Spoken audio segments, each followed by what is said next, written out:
주셔서 감사합니다. 이제 첫 번째 환상까지 우리가 봤고요. 나머지 이제 두 번째 환상부터 계속 살펴보도록 할게요. 두 번째 환상은 네 뿔과 대장장이 4명이 나오거든요. 1장 18절부터 21절까지 나오는 내용이에요. 그 첫 번째 환상에서 하나님께서 이제 언제까지 예루살렘을 멸망시켰던 그 나라들을 두고 보고만 계실 겁니까? 라고 이 천사가 탄원을 했잖아요. 그래서 이제 하나님이 일을 시작하셨어요. 그 심판하시는 그 대적 바벨론이라든가 그 이스라엘을 괴롭혔던 하나님 백성을 괴롭혔던 그 나라들에 대해서 심판을 시작하셨는데 지금 이제 스가랴가 본 것은 4개의 뿔이 먼저 보이는 거예요. 18절에 내가 눈을 들어본즉 4개의 뿔이 보이기로. 그래서 이 뿔이 뭐냐고 했을 때 그 헬라어로 케렌, 강한 힘과 능력을 상징하는 거예요. 뿔은 보통 동물들에게 있어서 이렇게 막 들이받잖아요. 공격성을 말을 하는 것이죠. 그래서 19절에 유다와 이스라엘과 예루살렘을 흩트린 뿔이니라. 그래서 이 뿔 4개를 받고 그 다음에 대장장이 4명을 보여주셨는데요. 이 대장장이 4명은 그들이 무엇을 하러 왔나이까? 라고 말씀하셨을 때 유다와 그 뿔들이 유다를 흩뜨려서 사람들이 능히 머리를 들지 못하게 하니 이 대장장이들이 와서 그것들을 두렵게 하고 이전의 뿔들을 들어 유다 땅을 흩트린 여러 나라의 뿔들을 떨어뜨리려고 하느니라 하시더라. 그러니까 강한 뿔이 있으면 그거보다 더 강한 대장장이들이 와서 이 뿔들을 꺾어서 떨어뜨리는 거예요. 그래서 이 뿔들 환상을 보여주신 것은 또 만군의 여호와, 강한 나라들을 세우시기도 하고 멸하시기도 하시는 여호와이심을 보이면서 이스라엘을 흐트러뜨린 나라들을 보면 먼저 아수르 제국이 일어나게 되죠. 그 다음에 바벨론을 멸망시킨 페르시아, 바사라고도 하는, 그리고 그리스가 일어납니다. 알렉산더 대왕이 와서 또 제국을 이루게 되죠. 대장장이들은 뿔을 떨어뜨린 나라인데요. 아수르는 바벨론이 멸망을 시켰고요. 바벨론은 페르시아 바사가 멸망시켰고, 페르시아는 그리스가 멸망을 시켰고, 그리스는 로마가 멸망을 시킵니다. 여러분, 역사 가운데 개입하고 계시는 만군의 여호와를 생각하시면 되겠고요.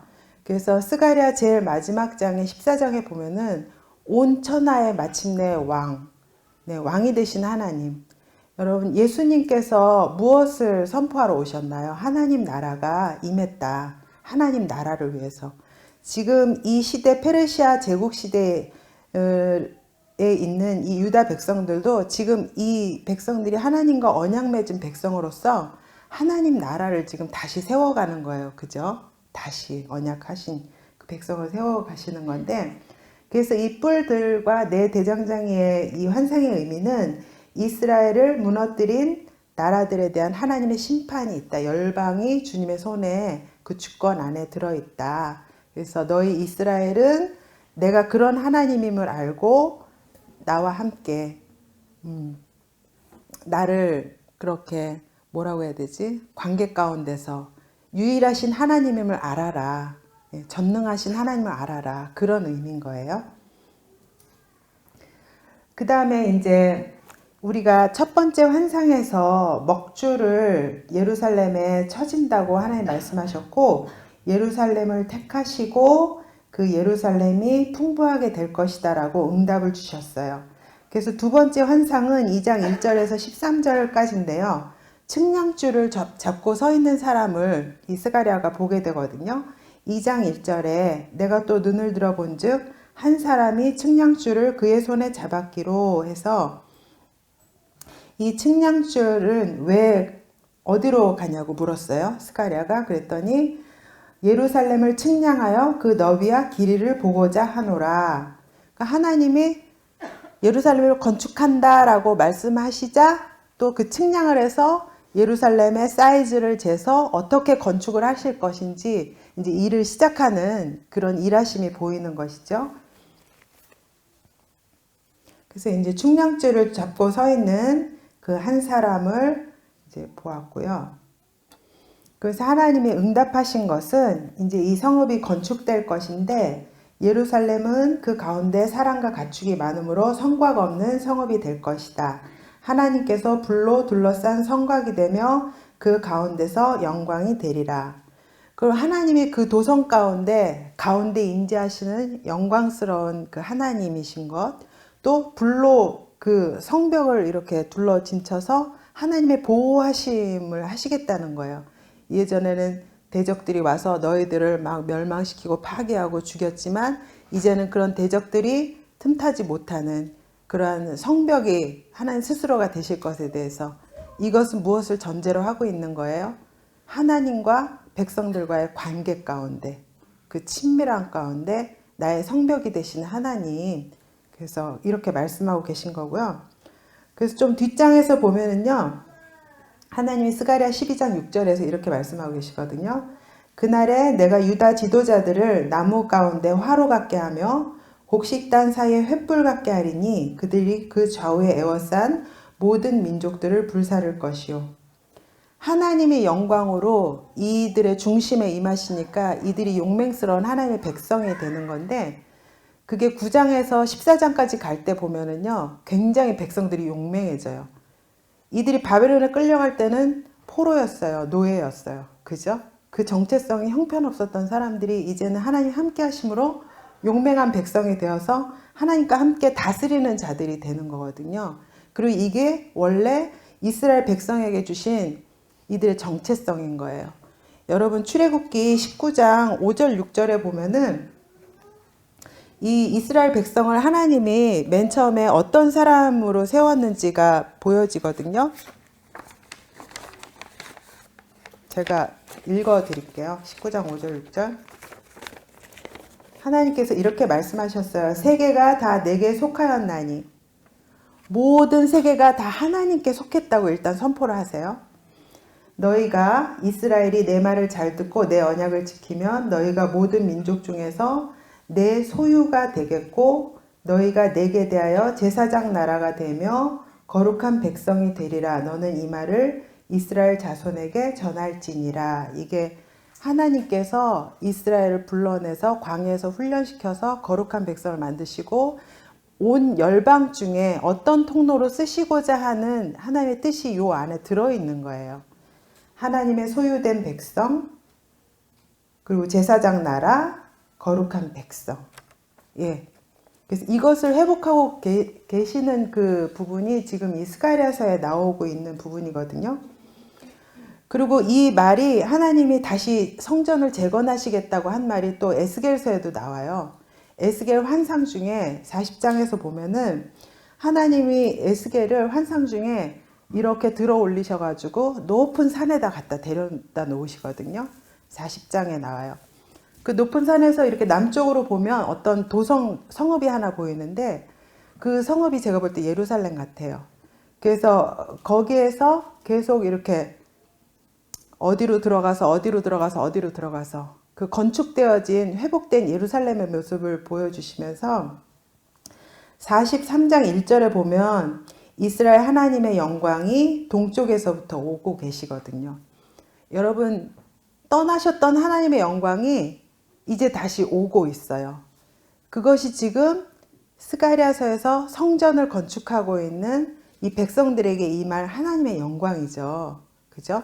그래서 43장 4절에 여호와의 영광이 동문을 통하여 성전으로 들어가셨고 5절에 여호와의 영광이 성전에 가득했고 또 이렇게 말씀하세요. 43장 7절에 이는 내 보좌의 처소 내 발을 두는 처소 이스라엘 족속 가운데 영원히 내가 있을 곳이라고 말씀을 하고 계시거든요. 그리고 48장 제일 끝에서 하나님이 에스겔 통해서 마지막으로 하신 말씀이 뭐예요? 여호와 삼마 내가 거기에 있을 것이다. 너희들과 함께. 예, 그것이 하나님의 마음이신데 지금 그 일이 현실 가운데 스가랴를 통해서 이스라엘 백성들 가운데서 이루어지고 있는 거예요. 9월 24일 날 성전 지대가 놓여졌고 11월 24일 날 이 환상이 스가랴에게 보여지고, 그러니까 2개월이 지난 이후에 하나님이 내가 너희들에게 이렇게 해줄 것이야. 소망의 말씀, 격려의 말씀이 이제 이렇게 보여지고 있는 것을 여러분들이 생각하고 계시면 되고요. 그리고 나서 이 스가랴서에서는 귀한 명령이 굉장히 많이 나와요. 처음 시작할 때도 너희가 돌아오라, 내가 돌아올게 였잖아요. 그래서 지금 5만 명밖에 안 돌아와서 더 많은 백성들이 그곳 바벨론 땅 가운데 많이 또 살고 있거든요. 흩어져 있어가지고. 그러면서 계속 강조하시는 것이 내 백성들아 다 돌아오라. 그래서 뒷부분에 가면은 마치 목자가 이렇게 휘파람을 불어서 양들을 불러 모으는 것처럼 불러 모으시는 그 이미지가 있거든요. 목자 대신 그 하나님께서. 그래서 지금 이 스가랴서에 보면은 왕이신 하나님의 어떤 귀한 이것도 나오지만 목자 대신 하나님에 대해서도 이렇게 막 그려지고 있거든요. 그래서 너희는 북방 땅에서 도피할지어다. 이게 돌아오라는 거예요. 바벨론에서. 그리고 바벨론 성에 거주하는 시온아 이제 너희는 피할지니라. 그래서 하나님께서 말씀하시는 게 10절에 보면 시온에 따라 노래하고 기뻐하라. 왜냐하면 내가 와서 너희 가운데 함께 머물 것이기 때문에. 그리고 12절에 여호와께서 장차 유다를 거룩한 땅에서 자기 소유를 삼으시고 다시 예루살렘을 택하시리라. 자기 소유. 아까 제가 출애굽기에서 말씀드렸죠. 나의 소유된 백성을 이스라엘을 삼고 또 거룩한 백성으로 삼고 제사장 나라로 삼는다는. 그래서 자기 소유가 되실 것이라고 여기서 선포하셨어요. 그래서 여호와께서 예루살렘을 택하셨는데 굉장히 적극적인 게 12장 13절 보세요. 모든 육체가 여호와 앞에서 잠잠할 것은 여호와께서 그의 거룩한 처소에서 벌떡 일어나셨어요. 하나님 왜 일어나셨다고 보여주십니까? 당신의 도읍을 이제 선택하셨고 건축하고 이제 내 소유된 백성들에게 같이 가서 함께 그 일을 하기 위해서 여호와가 일어나셨다고 적극적으로 표현을 하고 있는 거예요. 또 더군다나 2장 9절에 보면 내가 나의 손을 그들 위해서 움직이고 있다고. 그래서 이전에는 바벨론에서 막 노예로 있었던 이 사람들이 오히려 이제는 바뀌어가지고 바벨론 사람들이 노략거리가 될 것이라고 하나님의 백성이 이제는 그런 일을 하지 않을 거라고 그렇게 말씀하고 계신 거예요. 그래서 여러분 이 부분에서 보면은 하나님께서 이스라엘 나의 소유된 백성이라고 말씀하고 계시고 다시 택한다. 그러니까 어쨌든 여러분들 구약에서 보여지는 이스라엘은 하나님이 택하셨어요. 그죠? 모든 많은 나라 가운데. 그래서 그 택하심과 소유가 회복되는 그래서 언약의 회복과 제사장 나라로서의 회복으로 저는 봤고요. 그래서 2장 11절에 보면은 그날에가 나오거든요. 그날은 하나님께서 택하신 어떤 한 날을 말을 하고요. 그날에 많은 나라가 여호와께 속하여 내 백성이 될 것이요 나는 내 가운데 머물리라. 내가 만군의 여호와께서 나를 내게 보내신 줄 알리라. 그래서 하나님께서는 많은 나라 가운데 여호와께 속한 그의 백성. 그래서 이스라엘의 사명은 아직도 모든 민족 중에서 소유된 백성, 제사장 나라, 거룩한 백성임을 다시 한번 말씀해 주시는 그런 대목이라고 저는 생각을 했고요. 에스겔서 37장 26절에서 28절까지 또 어떠한 언약에 대해서 말씀하고 계시거든요. 내가 그들과 화평의 언약을 세워서 영원한 언약이 되게 하고 또 그들을 경고하고 번성하게 하며 내 성소를 그 가운데 세워서 영원히 이르게 하리니 내 처소가 그들 가운데 있을 것이며 나는 그들의 하나님이 되고 그들은 내 백성이 되리라. 그래서 온전한 관계 회복이 이루어진 것을 지금 스가랴에서 성취되고 있는 것들을 여러분들이 보시면 좋을 것 같습니다. 그래서 여러분 측량줄을 잡은 한 사람이 이제 성읍 예루살렘 성읍의 길이와 너비를 이제 본격적으로 건축하려고 재러 가는 그 환상을 보면서 이 환상의 의미는 하나님께서 함께 우리 가운데 머무실 것이라고 2장 10절과 11절에서 강조하고 있죠. 두 번이나 말씀하시면서 그리고 예루살렘의 또 물리적인 회복과 확장에 대해서 사랑과 가축이 많으므로 성곽 없는 성읍이 될 것이다. 내가 너희에게 친히 임하고 영광이 되고 불로 둘러싼 성곽이 될 것이다 라고 말씀하고 계세요. 그러면 지금 여러분 성읍이 건축되어지고요. 성전이 건축되어지고요. 그리고 이제 복이 막 이렇게 주어지는 거예요. 그죠? 축복들이. 그러면은 건축된 성전에서는 또 필요한 부분이 뭘까요, 여러분? 제사장이 필요하겠죠. 그죠? 그 지금 잃어버렸던 팔레스타인의 그 가나안 땅으로 이 백성들이 돌아왔어요. 그죠? 아직도 페르시아 제국 밑에 있긴 하지만 그래도 자기 나라 땅 가운데 하나님이 주신 땅에 와서 거하게 되었고 또 다 이렇게 멸해졌던 성전도 지금 지어지고 있어요. 그죠? 그러면 차츰차츰 이들이 잃어버렸던 하나님 백성으로서 잃어버렸던 것들을 하나하나씩 회복하고 있는 거예요. 그죠? 그 지금 정결케 되는 대제사장 여호수아 이 부분에서는 여호수아의 직임이 회복이 되고 있는 거예요. 대제사장. 예, 성전이 있으면 이들의 죄를 해결할 수 있는 제사가 드려져야 되잖아요. 그래서 레위인들과 제사장들을 세웠는데 특별히 에스라와 느헤미야 이런 책들을 보시면 제사장과 레위인이 굉장히 중요하게 언급이 되고 있어요. 그러니까 언약 백성으로 살기 위해서 지어진 성전에서 섬기는 회복된 이스라엘의 사명을 다시 회복하는 성전과 제사 그런 부분들이 강조되어지고 있는데 지금 정결케 되는 대제사장 여호수아는 이 환상 가운데서 3장 전체를 다 할애해서 얘기하고 있는 부분이거든요. 함께 보실게요. 먼저 보여주시는 것은 대제사장 여호수아가 여호와의 천사 앞에 있고 사탄은 그의 오른쪽에 서서 그를 대적하는 것을 여호와께서 보이고 계세요. 그러면 이거는 사탄도 나오고 천사들도 다 같이 모여서 어떤 욥기에서 그려지고 있는 천상의 회의처럼 사탄은 어차피 고발하는 자잖아요. 그래서 지금 옷을 이렇게 더럽혀진 불에 타담한 나무 토막과 같은 더러운 옷을 입고 있는 대제사장에 대해서 이 사람의 죄에 대해서 사탄이 막 참소하고 있는 거거든요. 근데 이제는 모든 것이 회복이 되는 때이기 때문에 대제사장 여호와의 죄를 하나님께서 사하시고 거기 3장 4절에 보면 내가 내 죄악을 제거하여 버렸으니 내게 아름다운 옷을 입히리라. 그래서 하나님의 명령으로 또 대제사장의 이제 거룩한 옷. 이 거룩한 옷에 대해서는 레위기와 출애굽기에서 이제 아론의 아들들에게 그 성의를 막 입혀주고 관을 씌우는 그런 부분들. 그거는 이제 대제사장으로서의 어떤 위임식과 그 역할을 감당하게 하는 그 거룩한 옷이잖아요.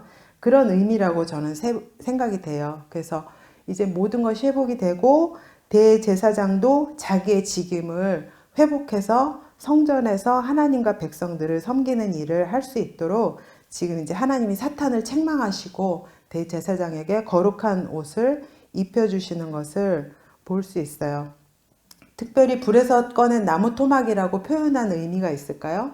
여러분, 열왕기 하에 보면은 그 포로로 끌려가기 전에 그 바벨론에 느부갓네살과 그 부하들이 전부 다 불태우는 것을 볼 수 있어요. 성전도 다 회파되고 불태우고 모든 큰 건물들도 다 불태우거든요.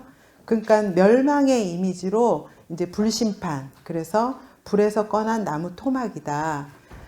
그래서 여러분 학개서에 보면은 하나님의 백성들의 이름을 남은 자라고 표현을 해요. 그리고 에스라와 느헤미야에 보면은 사로잡혔던 자들이라고 표현을 해요. 하나님의 백성들을. 이제 남은 자들은 하나님을 섬기겠다고 남아서 그 믿음을 가지고 돌아온 자들을 말을 하잖아요. 그죠? 그리고 사로잡혔던 자라고 표현을 하는 이유가 있을까요, 여러분? 그러니까 에스라와 느헤미야는 너희가 사로잡혔던 그런 사람들인 것을 잊지 마라고 얘기하는 것 같았어요. 그러니까 앞으로 잘 살아야 돼. 하나님 앞에서 이렇게 말을 하는 거거든요. 그래서 불에서 꺼낸 나무 토막이 대제사장인데 이제는 새롭게 해주시는 그 직임을 회복하는 바벨론 포로 가운데서 건짐받은 유다 백성을 상징하고요. 그래서 하나님은 이 사람의 죄악을 제거하십니다. 또 이 옷과 관련해서 죄에 대해서 정결케 하는 말씀이 계시록에 나오는데요. 또 제가 좋아하는 말씀이기도 하고, 이 옷은 그럼 성도들에게 무엇이냐, 상징적으로. 계시록 말씀을 봤을 때, 이 사람들은 큰 환난을 겪어낸 사람들입니다. 그들은 어린 양이 흘리신 피에 자기들의 두루마기를 빨아서 희게 하였습니다. 그러니까 예수님의 피로 빤 그 정결한 옷을 입는 옷인데, 우리 성도들에게 그것은 그에게 빛나고 깨끗한 세마포 옷을 입도록 허락하였으니 이 세마포 옷은 성도들의 옳은 행실이로다. 그래서 여러분, 제가 요새 우리 SBS 센터에서 신약에 남은 교재들을 이렇게 출판하려고 출판 작업을 하고 있는데, 누가복음을 교재 작업을 하고 있어요. 근데 거기서도 보면은 그 유대인들에게 너희가 혈통으로 아브라함의 자손이라고 하지 말아라. 너희가 혈통으로 너희가 구원받았는 줄 아냐. 착각하지 말라고 하나님 말씀하시거든요. 근데 여기서 저는 그렇게 말씀드리고 싶어요. 우리가 만약에 예수 그리스도를 나의 구주, 나의 하나님으로 신앙 고백을 했다라고 한다면, 우리의 삶 속에서 나의 삶과 나의 행실, 이 부분까지도 우리는 다 생각을 하고 있어야 된다. 그래서 우리는 이 깨끗한 세마포 옷을 내가 입고 있는지를 날마다 점검을 해봐야 될 것 같아요. 내가 믿음으로, 입으로만 단지 고백을 했다고 해서 내가 정말 내 마음 안에 신앙이 있는 것인가, 그것들을 이제 점검을 해봐야 된다고 생각하거든요. 근데 어쨌든 모든 성경 안에서 하나님이 말씀하고 계시는 것은 그건 것 같아요. 하나님을 믿고 예수님을 구원자로, 구세주로 믿는 사람은 그 믿음의 고백이 뭐를 통해서 나오느냐? 삶이라는 것이에요. 삶. 네. 그러니까 나의 신앙 고백은 내 삶을 통해서 나온다고 생각하시면 될 것 같아요. 예. 나는 하나님을 사랑하고, 내가 너무 하나님을 사랑하기 때문에 내가 죄를 짓고 하기 때문에 하나님의 마음을 아프게 하는 걸 싫어하게 되는 것이죠, 그것이. 그래서 요 본문하고 좀 연결해서 그렇게 말씀드리고 싶어요. 그러면서 하나님이 이 대제사장 여호수아에게 말씀하시는 것은 3장 7절, 만군의 여호와 말씀에 내가 만일 내 도를 행하며 내 규례를 지키면 내가 내 집을 다스릴 것이요 내 집을 지킬 것이며 내가 또 너로 여기 섰는 자들 가운데 왕래하게 하리라. 네. 지금 대제사장에게 다시 직임을 회복시키시면서 너가 하나님의 집을 어떻게 섬길 것인지, 백성들을 어떻게 섬길 것인지 당부하고 계신 거예요. 하나님께 순종하라는 거죠. 하나님의 도를 행하고 하나님의 규례를 지키고, 그렇게 되면 하나님의 집을 다스리게 될 것이다. 예. 유다가 멸망할 때 여러분, 왕도 하나님이 보낸 선지자 말을 듣지 않았어요. 하나님 말씀이라고 해도 듣지 않았어요. 오히려 평안하다 평안하다 하면서 거짓 선지자 말들을 들었죠. 자기가 골라서 취하고 싶은 말만 들은 거예요. 그러다가 결국은 멸망했잖아요. 그리고 제사장 선지자들도 전부 다 타락해가지고 하나님 말을 듣지 않았어요. 그래서 우리가 지금 스가랴에서 보고 싶은 거는 하나님이 내 말을 제발 들어달라고 어떤 본문에서는 계속 거듭거듭 말씀하시거든요. 너희들이 내 말을 좀 청종했으면 좋겠다. 예. 그게 하나님이 원하시는, 하나님과 믿는 성도 사이의 어떤 관계 가운데 하나님이 원하시는 거예요. 인격적인 교제. 예. 그래서 이것이 대제사장 여호수아가 이제 제사장, 동료 제사장들과 해야 되는 그런 일들이고요. 하나님 말씀에 순종하는 부분들. 그리고 이 사람이 직임을 회복하면서 하나님께서 조금 더 나아가서 장래의 일을 말씀하시는데요. 싹에 대한 예언이죠. 2장 8절에 이들은 예표의 사람들이라 내가 내 종 싹을 나게 하리라. 그래서 예표의 사람들이래요. 예표의 사람들이라는 뜻은 장래에 이루어질 어떤 징조나 표적이 되는 사람들이거든요. 그래서 제사장직을 회복하고 사명을 감당하는 새로운 이스라엘이 앞으로 오실 메시아가 행하실 일에 대한 징표인 거예요. 그래서 예표의 사람들이라는 것은 메시아를 예표하는 사람들이라는 의미로 봤고요. 또 이 싹에 대해서는 지금 스가랴 본문에서 여기저기서 싹에 대해서 나오거든요. 제가 말씀드렸죠. 메시아 예언이 좀 구체적으로 많이 나온다고. 그래서 싹에 대한 얘기가 여기서도 나와요. 2장 8절에 내가 내 종 싹을 나게 하리라. 그래서 미래의 통치자 메시아로서 싹. 그러니까 제사장적이시면서 통치자로서의 메시아를 말을 하고 있는 거예요. 그래서 통치하게 세워지는 다윗의 후손. 학개서에서도 모든 나라와 모든 땅과 그걸 다 진동하시면서 스룹바벨을 나의 인장으로 세우시겠다고 거기에 예언이 나오죠. 스룹바벨을 인장으로 세우신다는 것은 인장은 왕권이에요. 왕권. 왕이 명령을 내리고 그거를 딱 봉인하면서 이렇게 인장을 탁 찍잖아요. 그래서 영원한 왕이 다윗의 후손으로부터 나오는 것을 또 스룹바벨에게도 예언을 해주시고 또 이 본문에서도 계속 예언을 해주고 계시는 건데 특별히 좀 더 보고 싶은 본문은 이사야서 11장 1절 표준 세번역으로 이새의 줄기에서 한 싹이 나며 그 뿌리에서 한 가지가 자라서 열매를 맺는다는 거예요. 이새는 다윗의 아버지예요. 그죠? 그래서 다윗의 가문에서 이제 메시아가 영원한 왕으로 나올 것에 대해서 말을 하고 있습니다. 또 싹뿐만이 아니라 또 돌도 나오죠. 만군의 여호와가 말하노라 내가 너 여호수 앞에 세운 돌을 보라 한 돌에 7눈이 있느니라. 내가 거기에 새길 것을 새기며 이 땅의 죄악을 하루에 제거하리라. 네, 돌에 대한 예언인데요. 이것 또한 메시아의 예언이고요. 신약에서 여기저기 굉장히 많은 이렇게 인용된 본문입니다. 너 여호수아 앞에 세운 돌을 보라 이렇게 본문에서 말을 하고 있어요. 시편 118편 22절에서 건축자가 버린 돌이 집 모퉁이의 머릿돌이 되었나니 또 사도행전 4장 11절에서 이 예수는 너희 건축자들의 버린 돌로서 집 모퉁이의 머릿돌이 되었느니라. 그 머릿돌은 여러분들 아시는지 아실 거예요 아마. 마모레 열방대학에 그 밥 먹는데 마모레도 가면 맘스타드 박사가 여기 이제 기념해서 지은 거라면서 몇 년도에 이게 완공이 됐다 이렇게 그게 머릿돌이거든요. 그런 분이 되실 거라고. 또 베드로전서 2장 4절에 사람에게는 버림바가 되었으나 하나님께는 택하심을 입은 보배로운 산돌이신 예수에게 나와. 그리고 메시아의 구원 사역에 대해서 말을 하고 있는데요. 아까 대제사장 여호수아의 그 죄를 한 번에 없애신 하나님께서 이 땅의 죄악을 하루에 제거하리라 3장 9절에 이렇게 말씀을 하고 계시죠. 이걸 공동 번역으로 보면 나는 친히 이 돌에 내가 이 땅의 죄를 하루아침에 쓸어버리겠다고 새기리라 이렇게 말씀하고 계세요. 여러분 이 스가랴서가 너무 환상과 예언과 막 비유가 많아가지고 어려운데요. 저는 특별히 세번역과 공동번역을 막 보면서 참고를 했어요. 그러면 조금 이 개역개정보다는 낫더라고요. 이렇게 다가오는 그런 이미지들이 좀 더 쉬웠어요.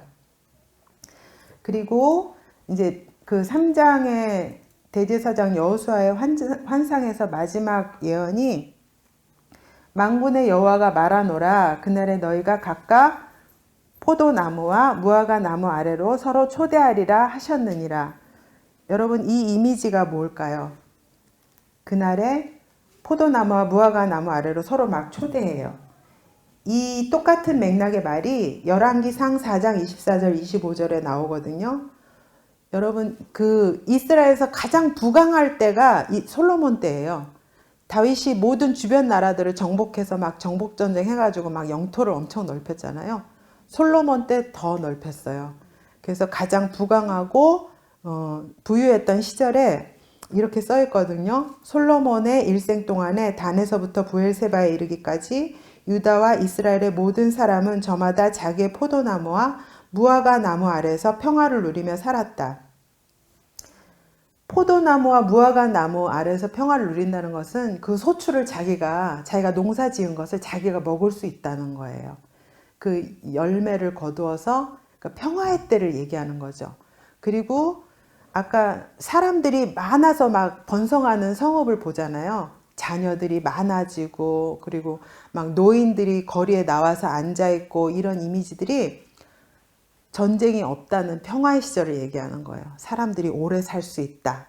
그래서 아기를 가져서 애들을 많이 낳는다. 그리고 나무에서 열매를 거두어서 그 열매를 자기들이 먹는다. 이게 전부 평화의 때를 이렇게 비유해서 얘기한 거거든요.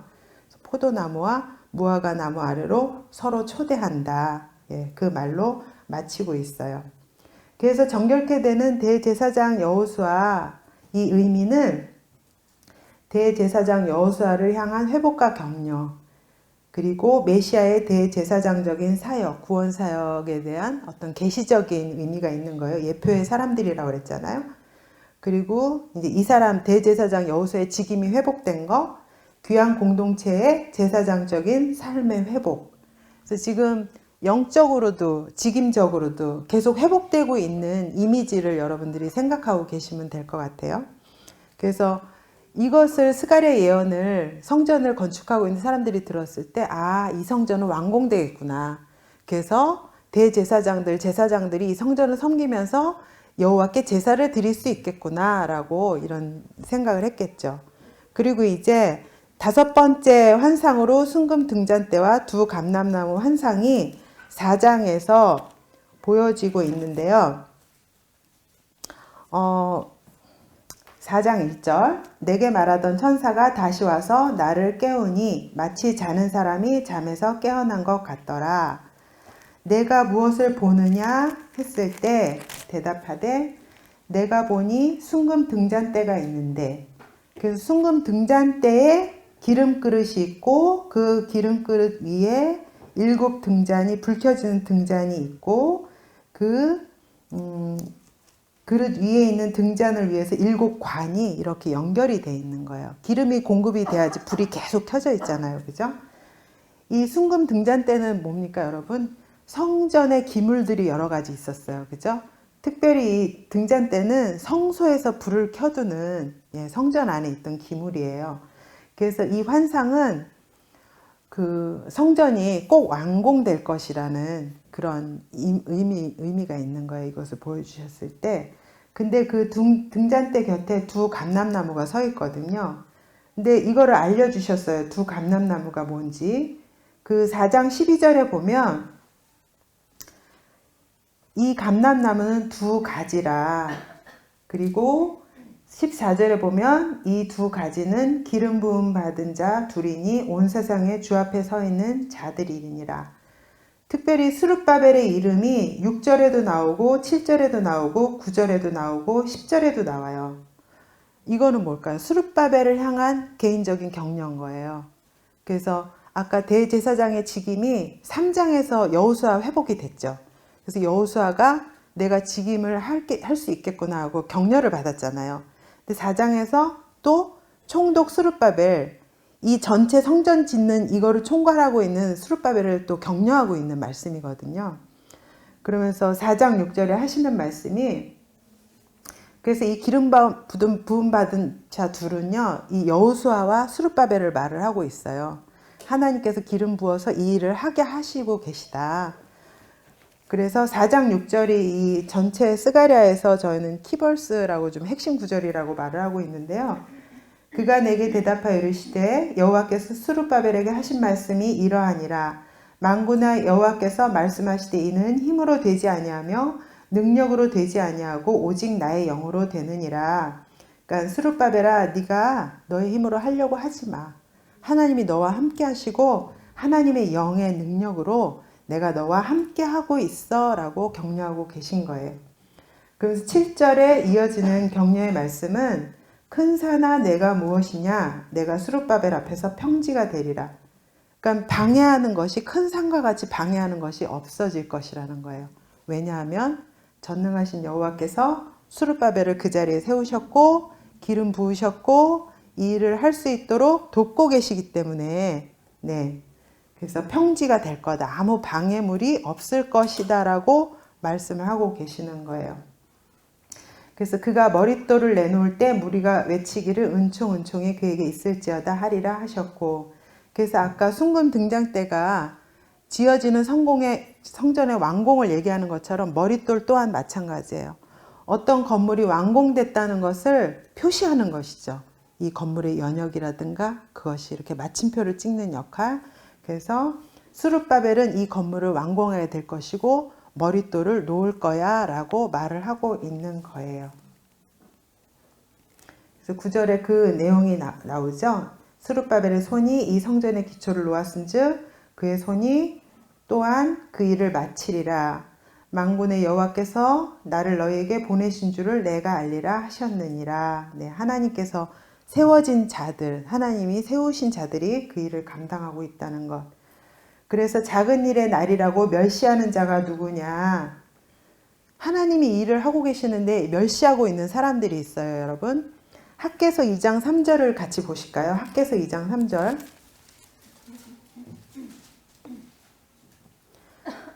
너희 가운데 남아있는 자 중에서 이 성전의 이전 영광을 본 자가 누구냐? 이제 이것이 너희에게 어떻게 보이느냐? 이것이 너희 눈에 보잘것이 없지 아니하냐? 그래서 이전에 이 솔로몬 성전을 봤었던 노인들이 있다는 얘기예요. 그래서 그들이 죽지 않고 살아서 남은 자로 돌아와서 스룹바벨 성전이 다시 시작되는 것을 보면서 너무 초라한 거예요. 예전에 솔로몬은 막 백향목에다가 막 외국에 가서 엄청난 돌과 나무들을 갖다가 엄청 멋진 부유한 때니까 사람들도 많고 엄청난 성전을 지어드렸는데, 지금 돌아온 포로 귀환자들이 예물을 갖고 막 와서 지어드린다고 하기는 하지만 초라한 거예요, 규모에 있어서. 그러면서 이 사람들은요 너무 슬퍼서 울었어요. 그게 초라해가지고 기대했던 것보다. 근데 이게 이제 에스라 서에서도 이 부분이 나와요. 예. 어떤 사람들은 막 기뻐서 환호성을 지르는데 어떤 사람들은 통곡하고 있어요. 그래서 이게 소리가 너무 커서 누가 우는지 누가 기뻐하는지 모를 정도로 그게 섞여 있다는 소리가 나오거든요. 그래서 저는 스가랴서 4장 10절에 작은 일의 날이라고 멸시하는 자가 누구냐. 이게 정말 초라한 성전이기 때문에 어떤 사람들은 뭐 이렇게 시시해 기대했던 것보다 아니잖아. 그러면서 멸시하는 마음이 들었을 수도 있다는 얘기예요. 하지만 하나님은 그 스룹바벨이 이 일을 하는 거 보고 나는 기쁘다. 사람들은 너에게 어떤 반응을 보일지라도 스룹바벨아 나는 기쁘다 이렇게 말씀하시면서 4장 10절에 보면 다시 여호와의 7 눈이 나와요. 온 세상에 두루 다니시는 여호와의 7 눈. 그 눈이 뭐를 지금 보고 계시냐면요. 작은 일이라고 이 성전을 보면서 멸시하고 있는 자도 보시는 분이고, 또 스룹바벨 손에 다림줄이 있어서 막 재고 막 건축자들하고 같이 그 일을 열심히 하고 있는 스룹바벨도 보시는 분이라는 거예요. 그래서 만군의 여호와, 온 땅을 두루 감찰하시는 여호와께서 지금 성전을 짓고 있는 그곳에서 어떤 사람이 뭐 하는지 다 보고 계신다는 것으로 스룹바벨을 격려하고 있어요. 아무도 네가 하는 일 모르는데 스룹바벨 나는 너가 하는 일 알고 있어, 보고 있어.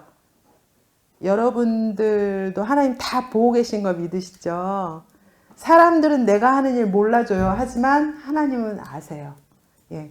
그게 기뻐하시는 일이라면 여러분들 그냥 계속 쭉 하시면서 가시면 돼요. 사람들의 반응에 이제 상관없이. 그러면서 이제 이 두 감람나무에 대해서 또 기름 부음 받은 자, 그래서 여호수아와 이 스룹바벨을 격려하시면서 하나님은 이 환상에 대해서 말을 하고 계시는 거예요.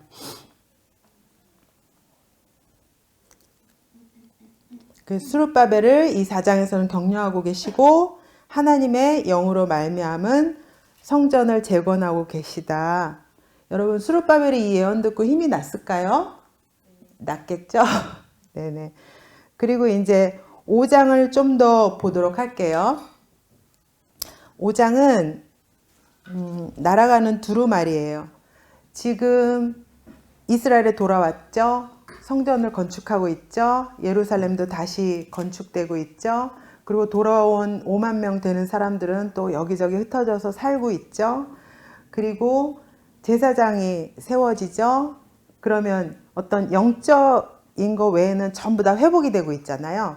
그러면서 이제 날아가는 두루마리에 대해서는 이들이 지었던 악이나 그 땅의 죄라든가 이 부분을 어떻게 하나님께서 처리하고 계시느냐를 말씀하고 계시거든요. 5장은 특별히 그 부분이에요. 내가 다시 눈을 들어 본즉 날아가는 두루마리가 있더라. 내가 내게 묻되 내가 무엇을 보느냐 하기로 내가 대답하되 날아가는 두루마리를 보나이다. 그 길이가 20규빗이요 너비가 10규빗이니이다. 크기가 굉장히 커요. 규빗은 여기 손에서부터 팔꿈치까지 45cm 정도라고 여러분 알고 계시죠? 그 1규빗이 45cm면 지금 20규빗이면 9m가 되는 거예요. 10규빗이면은 4m 50cm. 그럼 9m면은 여기서부터 저기까지가 몇 미터 될까요? 제가 1m 65거든요. 키가. 그럼 두루마리가 어마하게 굉장히 큰 거죠. 저의 몇 배가 되는 두루마리예요. 여러분 이스라엘 가보셔서 그들이 읽는 성경 두루마리 그 성경이 이제 회당에 있거든요. 보시면 길이는 9m, 10m래요. 진짜 그 양피지가. 근데 요 너비는 30cm 정도가 된대요. 그러니까 실제 두루마리랑은 이제 다른 환상에서 나오는 이제 커다란. 근데 이 두루마리가 뭐냐면요. 이는 온 땅에 내리는 저주라. 그래서 하나님께서 이것을 보내셨다고 5장 4절에 만군의 여호와께서 이르시되 내가 이것을 보내나니 도둑의 집에도 들어가며 내 이름을 가리켜 망령되이 맹세하는 자의 집에도 들어가서 그의 집에 머무르며 그 집을 나무와 돌과 아울러 사르리라 하셨느니라 하니라. 그래서 앞쪽에는 맹세하는 자, 그러니까 앞쪽에 도둑질하는 자들, 그리고 뒤쪽에는 맹세하는 자들에 대해서 그 죄들에 대해서 전부 쓰여져 있다는 거예요. 그러니까 7 눈으로 온 땅을 불꽃 같은 눈으로 전지하신 하나님이 보고 계시면 그 땅에서 벌어지고 있는 온 땅에서 벌어지고 있는 모든 범죄에 대해서 감찰하고 계시는 하나님의 어떤 전지하심에 대해서 저는 얘기하고 있다고 보거든요. 그래서 이 말씀들이 막 날아다니면서 임하는 거예요. 그 거짓 맹세하는 자들에게 임하고 범죄 도둑질하는 자들에게 임하고 또 어떻게 보면 이게 이제 계명 하나님께 대한 범죄하는 그 계명과 이웃에게 범죄하는 계명을 대표하고 있다고 대표성을 띈다고도 그렇게 얘기를 하고 있는 거예요. 그래서 또 말라기 이제 좀 더 지나간 시기에 말라기가 제일 끝책이잖아요. 거기서도 하나님 말씀하시는 심판이 나오는데 점치는 자에게 간음하는 자에게 품꾼의 삭세에 대하여 억울하게 하며 과부와 고아를 압제하며 나그네를 억울하게 하며 나를 경외하지 않은 자들에게 속히 증언하리라. 이게 뭐예요? 하나님을 경외하지 않기 때문에 너희가 일상생활에서 관계 가운데 이런 죄들을 범한다는 거예요. 그래서 지금 두루마리가 막 날아다니면서 이러한 죄들을 갖고 있는 자들에게 그 말씀이 임하는 거죠. 여러분 스가랴서 9장에도 보면은 하나님의 말씀이 이스라엘 주변에 하맛에도 임하고 또 그 다메섹 주변에 아람 땅에도 임하고 블레셋에도 임하고 이제 블레셋의 뭐 에그론 뭐 별 그 블레셋의 도읍들이 막 다 나오면서 심판을 받는다고 나오거든요. 근데 여호와의 말씀이 그곳 가운데 임한다고 나와요. 예, 이건 심판의 말씀인 거예요. 그래서 범죄한 자들에게 하나님의 언약을 깬 자들에게 하나님이 심판하시는 거. 그래서 결론은 뭐예요? 정결하게 살아라. 하나님의 백성으로 살아라. 내 앞에서 살아라. 그 말인 거죠. 그리고 무너진 예루살렘의 영적인 회복을 말을 하고 있는 거예요. 그리고 이제 오늘 이 시간 이게 마지막 환상이 될 것 같아요. 7번째 환상까지 말하고 제가 마치고 싶은데요. 날아가는 에바에 대한 환상이에요. 이것은 악을 제거하시는데요. 5장 5절에서 11절까지 내게 말하던 천사가 나와서 내게 이르되 너는 눈을 들어 나오는 이것이 무엇인가 보라 하기로 이것이 무엇입니까? 하고 물었어요. 그랬더니 이것이 에바니라 라고 대답을 했거든요. 에바가 뭐냐 하면은요. 곡식의 무게를 다는 광주리. 예. 이 광주리 자체도 에바라고 하고 그 곡식, 가루에 그것도 에바라고 이제 무게를 얘기하고 있거든요. 온 땅에서 그들의 모양은 이러하니라. 저 말 속에 있는 에바 속에 있는 온 땅에 가득한 죄악이 담겨 있어요. 근데 7절에 보면 에바 가운데 있는 한 여인, 그 여자가 죄라는 거예요. 예. 그래서 여러분 그 여자를 음녀 바벨론 그래가지고 그 여자가 좀 죄의 상징처럼 성경에서 말을 하거든요. 계시록에도 말을 하고. 근데 사실 그 여신들도 굉장히 많아요. 그죠? 고대 근동에서 이시타르라든가 풍요의 신, 그죠? 예. 그 여신들. 그래서 죄를 여인으로 표현했다는 생각이 들고요. 8절에 보면, 5장 8절에 보면, 이는 악이라. 그래서 이 악을 하나님께서 보고 계시고, 그 악을 그 에바 광주리 속에 던져 넣어서 납뚜껑으로 이렇게 꽉 그 아구를 막은 다음에 멀리서 또 두 여인이 날라와요. 이 사람들은 하나님의 이렇게 부리는 천사인 것 같아요. 학의 날개를 달고 있다고 말을 하고 있어요. 그러면서 그 날개에 바람이 있고요. 이 두 여인이 이 에바를, 이게 한국말로는 뒤주예요. 뒤주. 곡식을 이렇게 쌀 같은 거 이렇게. 그래서 그거를 이렇게 들어서 이제 어디론가 가져가는데요. 특별히 레위기에서는 공평한 저울과 공평한 추와 공평한 에바와 공평한 흰을 사용하라. 흰은 이렇게 액체의 측량단이거든요. 그러니까 이것도 뭐예요? 너희 삶 속에서 속이지 말라는 거예요. 그런 범죄를 저지르지 말아라. 하나님이 그런 부분까지 다 보고 계시다는 거. 그래서 이 학의 날개를 가진 두 여인이 에바 그 안에 있는 악을 들어서 이제 그들의 본거지 예루살렘에서 신할 땅으로 옮기는 거예요. 여러분 창세기에서 신할 땅 보셨죠? 그 바벨탑이 세워졌던 그 본거지. 그래서 악이 자기의 본거지로 가서 다시 거하게 된다라는. 그래서 하나님께서 예루살렘에서 그 악을 제거하신다는, 바벨론이 자기네 나라로 물러가게 된다는 그 의미까지 포함하고 있다고 저는 생각이 들었어요.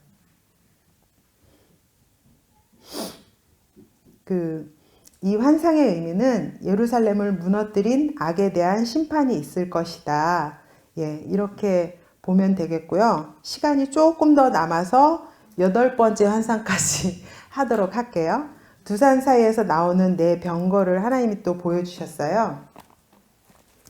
내가 또 눈을 들어 본즉 네 병거가 두 산 사이에서 나오는데 그 산은 구리산이더라. 첫째 병거는 붉은 말들이, 둘째 병거는 검은 말들이, 셋째 병거는 흰 말들이, 넷째 병거는 어룽지고 건장한 말들이 메었는지라. 그래서 첫 번째 환상에서도 말들이 있었잖아요. 그것은 하나님이 온 땅을 두루 감찰하라고 보내신 하나님의 사자들이었어요. 그죠? 근데 이제 이 병거들도 마찬가지예요. 여러분, 병거는 그냥 말이 아니라 마차를 달고 있는데 특별히 어디서 사용하는 걸까요? 전쟁에서 사용하는 거예요. 그러니까 하나님이 전쟁을 위해서 보낸 하나님의 사자들인 것이죠. 그러면서 5절에 천사가 대답하여 이르되 이는 하늘의 내 바람인데 온 세상에 주 앞에 서 있다가 나가는 것이라. 하나님 계속 강조하고 계세요. 나는 전능하신 만군의 여호와, 온 세상을 두루 감찰하시면서 온 땅 가운데 범죄가 있는 곳은 심판하고 회복이 될 곳은 회복하는, 나는 그런 하나님이라고 말씀을 하고 있는 것이죠. 근데 이 구리산에 대한 여러 가지 논란들이 있어요. 여러분 다니엘서에서 이제 흙으로 된 그런 제국시대, 또 구리로 된 제국시대, 철로 된 제국시대 막 나오잖아요. 근데 이제 구리로 된, 노수로 된 그 제국시대는 헬라 시대인데요. 이 구리사는 헬라 제국이다. 그래서 바사가 어디에 멸망해요? 그리스, 헬라, 그죠?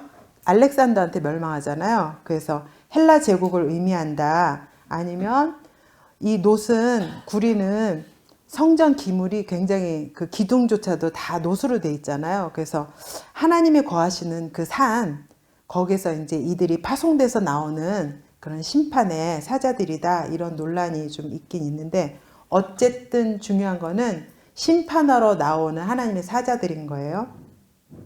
그래서 특별히 검은 말이 이들이 막 사방으로 막 흩어져서 하나님의 일을 수행하는데, 하늘의 네 바람 중에 이 검은 말이 북쪽 땅으로 간다고 돼 있어요. 8절에 북쪽으로 나간 자들이 북쪽에서 내 영을 쉬게 하였느니라. 그러니까 이게 하나님의 마음을 시원하게 해줬다는 거예요. 북쪽에서.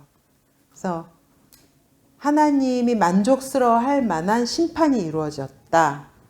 그래서 이것은 어떻게 보면 바벨론이 심판을 당하거나, 왜냐하면 페르시아든 바벨론이든 아수르든 전부 메소포타미아 북쪽에서 이 적들이 오는 방향인 거예요. 이스라엘을. 예. 그래서 북쪽에서 이스라엘 대적했던 그 적들에 대해서 심판이 온전하게 잘 이루어졌다. 이렇게 말을 하고 있는 거예요. 그래서 이 환상의 의미는 하나님께서 바사 제국을 통해서 바벨론을 심판하신 것처럼 바사 제국 또한 심판받음으로 이스라엘을 회복하실 것을 보여주고 계신 겁니다. 예, 그래서 이제 6장 그 9절부터는 또 여호수아가 은과 금을 받아서 면류관을 쓰는 어떤 그 이제 대관식 같은 의미인데요. 이 부분부터는 제가 다음 시간, 다음 주에 스가랴 한 번 더 있거든요. 그때 이 부분부터 나누기로 하면서, 지금 저는 이제 수업은 요거까지만 강의는 할 것이고요. 제가 여러분들 적용에 대해서 생각해 봤을 때 이 환상 부분을 가지고 어떻게 적용을 해보면 좋을까 생각을 했거든요. 하나님은 어떤 하나님이세요? 범죄했을 때 징계하시고 심판하시죠. 그죠? 징계가 없으면 사생하라고 그랬어요. 하나님은 친아들을 징계하신다고 그랬어요. 왜요? 하나님의 백성으로, 하나님의 자녀로 잘 바른 길을 갈 수 있도록. 그죠? 그래서 여러분 이 스가랴 앞부분에 보면은 징계하시고 심판하시는 하나님, 또 회복하시는 하나님, 당신의 백성들을, 이게 너무나 막 극명하게 잘 나와 있어요. 그래서 여러분들 삶 가운데서 하나님이 내 삶 영역 속에서 이 이스라엘 백성들에게 회복하신 것처럼 어떤 영역을 회복하기를 원하시는지, 내가 회복돼야 될 영역이 무엇일까, 하나님과의 나의 관계 가운데서. 그죠? 하나님 돌아오라고 하셨고 바른 관계가 되었을 때 이 모든 일들이 풀어지기 시작했어요. 그죠? 그래서 여러분들에게 그렇게 도전을 드리면서, 네, 오늘 이 시간 강의는 여기까지 제가 하고 싶습니다. 예, 들어주셔서 감사합니다.